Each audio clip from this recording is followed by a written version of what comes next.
And I believe really that the new generation, it's not only about women, it's a new generation. A majority of the world's people are young people now. It's the first time ever. And I think they will transform if we just have a little bit better guidance and to play the platform here now, to see that it's really a sustainable and inclusive growth that we are talking about, that could really not only combat poverty, but also have new innovations and new ways of living for consumption, production, and everything. So that's why we need the innovations, and that's why these talks are so important. Yes, please.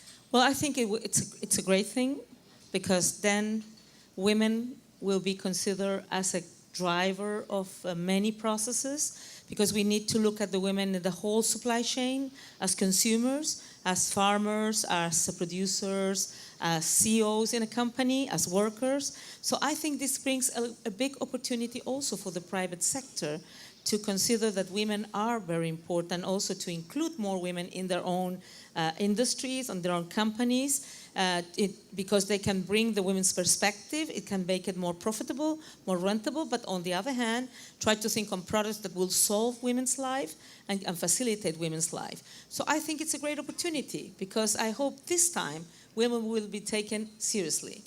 Definitely. Radha, the issue of inclusive value chains and partnerships is so central to what we do. We have seen over and over again, for us, clean cook stoves, it's nothing new. People have talked about cook stoves for decades. What's different now? Women are being included in the process right from the beginning. In the past, there was a man in a laboratory designing a cook stove, and then it is dumped literally in a community. It was given free of charge. And the expectation is that the woman should be so happy to receive it. It doesn't meet any of her needs, so she's not going to use it. Then we don't have the impact on the environment, we don't have the health impacts, we don't have the economic impacts for her. But today, she's involved in the design, which is why we see hundreds of different good, efficient, clean cook stoves that are available that meet the cooking needs, practices, etc. of women around the world. She's involved in selling that, so she's making money from that. And women who, choose to purchase it are much more interested and trust another woman selling it to them, versus someone else. So we see all of these as being incredibly positive to address the issues, not just in cook stoves, but broadly in development as well. I think listening is a kind of talent of women. Pay attention to the experience, and that's what you are saying now. Listening to these women and taking advantage of all this wisdom they have to put the process more something that we can trust.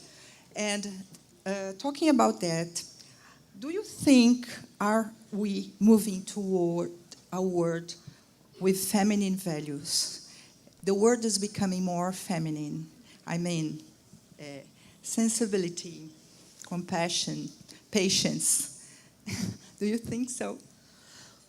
Well, I think the world is, I hope that the world is getting, much more humanity values on it. And I think women share a lot of those values, as men too. And but on the other hand, it's also that women can be examples of leadership, of resilience, of bravery, of courageous women we have met. So I think and I hope that the world is including, because I think the main issue is inclusion. Because when women are included in peace settlements, in peace agreements, you can be sure that that agreement will be more sustainable, because we'll consider men's perspective but also women's perspective. So I hope, what I really hope is that this world is much more inclusive, much just, and much comprehensive. And that, of course, it's something where women can play an important role too. Right. You sound a little bit like a dreamer, talking about a more feminine, compassionate, sensible world. And that world is both for men and women. I think we shouldn't monopolize feelings and to say that that's for a specific sex. Mm-hmm.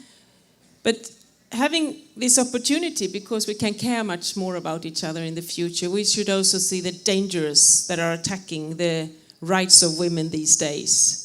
I'm talking about sexual and reproductive health and rights, because this is one of those missing links that we really have to recognize and how important they are. Because we know that when women can claim their rights and to be protected by them, we will also solve many other problems, but also that we can hopefully address much better sexual violence and many other things. Because it is about Planned Parenthood. It is about having the opportunity to say no and to be respected for that. And that's why I really hope that everyone that's listening and taking part of it really realizes the understanding and the knowledge, but also the importance of fighting for equal rights, but specifically also women's rights to reproductive health and sexual rights. And this is something that we have been advocating during these days here, where we had the Rio conference. We haven't gone all the way through because there is a lot of backlashes today against the rights of women also. So we have a golden future, but we shouldn't dream. We should also see the reality, and we should fight really for a better future. Radha? I think dreams and aspirations are important, but we need to act now. You know, the world is increasingly fragile, if I can use that word. We talk about the environment, we talk about population growth, and so we need to have, you know, the woman's right to choose. I do believe that's very important, and we need, in terms of birth spacing and planning, we need to look at all of those issues very carefully to help preserve this environment. We talk about the number of youth, you know, and their aspirations and interests, and earlier today we heard from someone who said, don't talk, just act. You know, there's no time left to do it. I'm afraid we have 20 seconds. Very, very short time, actually. I must thank you so much for this wonderful opportunity. Thank you. Thank you. And thank you all. And let's walk the talk. Thank you.